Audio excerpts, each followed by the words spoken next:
Минулої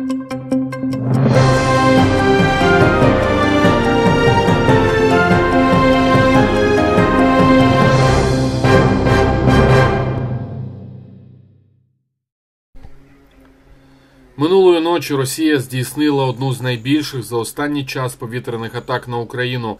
Ворог застосував 363 дрони, 2 ракети «Кинджал» та 6 калібрів, повідомили у повітряних силах. Українське ППО збило 211 дронів і всі 6 крилатих ракет «Калібр». Ще 148 дронів локаційно втрачені, тобто їхня доля поки що невідома. Через обстріли в Херсоні виникли перебої з електропостачанням. Фахівці вивчають масштаби пошкоджень. У Запоріжжі російська армія завдала не менше 6 ударів дронами. Пошкоджені будівлі промислового підприємства та гаражний кооператив. Виникли пожежі. На щастя, обійшлося без постраждалих. У Харкові росіяни вдруге за день атакували місто безпілотниками. Тип дрона та точну локацію удари поки уточнюють. Також зросла кількість загиблих від ракетного удару по Дніпру 24 червня. Вже відомо про 21 загиблого та понад 300 поранених, з них понад 100 перебувають у лікарнях. За минулу добу авіація, ракетні війська та артилерія Сил оборони України уразили 16 районів зосередження особового складу, озброєння та військової техніки та 1 пункт управління противника. Загалом минулої доби втрати ворога склали 970 російських загарбників вбитими та пораненими. Також українські воїни знешкодили 1 танк, 4 бойові броньовані машини, 13 артилерійських систем, 87 безпілотників оперативно-тактичного рівня та 89 одиниць автомобільної техніки російських окупантів. Президент Зеленський підписав указ про введення в дію рішення РНБО щодо синхронізації українських санкцій з обмеженнями Євросоюзу та країн G7 проти Росії. Відтепер усі нові обмеження партнерів мають потрапляти на розгляд РНБО протягом 15 днів після їх ухвалення. Уряд, СБУ та Нацбанк мають забезпечити їх повну і швидку імплементацію. Міністр оборони України Рустем Умєров на зустрічі з українськими журналістами заявив, що в Україні запущено нову модель фортифікацій – менші опорні пункти з обов'язковим антидроновим накриттям. Станом на зараз виконано понад 50% запланованих обсягів будівництва на цей рік. Також розповів про підрозділи з контрактниками 18-24 років, які демонструють високу ефективність на фронті. Та водночас дав відповідь на питання про зниження мобілізаційного віку. За його словами, таке поки не розглядається. Щодо переговорів із Росією, Умєров сказав, що Україна планує перейти до обговорення можливої зустрічі Зеленського та Путіна після завершення гуманітарного блоку перемовин. Також українським журналістам стало відомо, що приблизно 2 тижні тому було прийнято рішення збільшити кількість далекобійних операцій України в декілька разів. В Україні стартує програма спільного виробництва озброєнь з міжнародними партнерами. Про це також повідомив міністр оборони Рустем Умєров. 21 проєкт локалізації виробництва вже запущено в Україні, ще близько 10 за кордоном. Партнери – Данія, Велика Британія, Норвегія та інші країни рамштайнського формату. Вже найближчими місяцями в Данії планують відкрити український оборонний завод.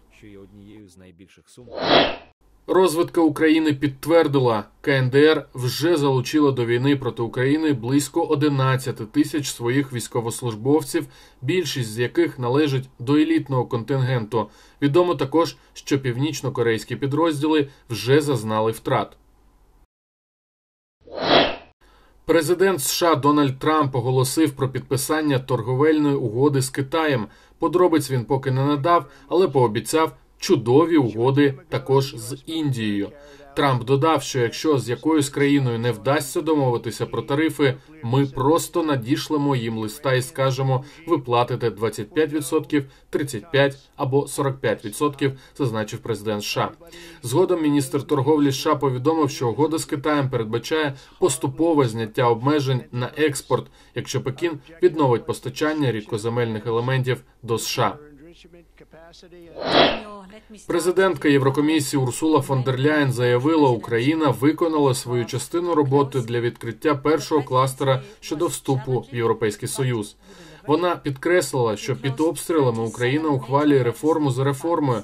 Також ЄС вже передав 2/3 з обіцяних 2 мільйонів артилерійських снарядів, а ще планує наперед виділити Україні 11 мільярдів євро з кредитного пакету G7.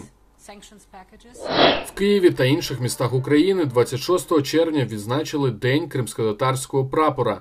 У саду Довженка «Просто небо» гостей зустрічали музикою, піснями, танцями, кримськотатарськими стравами та ярмарком. Відбулися також аукціон і розіграш на підтримку збору Кримського фронту для ЗСУ. Серед гостей – викладачі, журналісти, політики, актори, режисери та лідери кримськотатарського народу.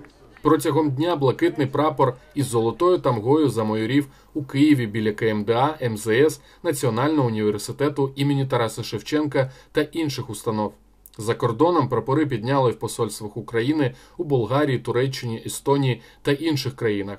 Кримськотатарський ресурсний центр заявив про намір домогтися офіційного визнання Дня прапора на державному рівні.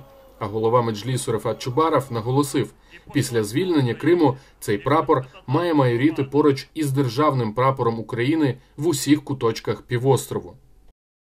Мені здається, що в такі важкі часи, коли в Україні війна, це дуже важливо для кримських татар, щоб зберігати традиції.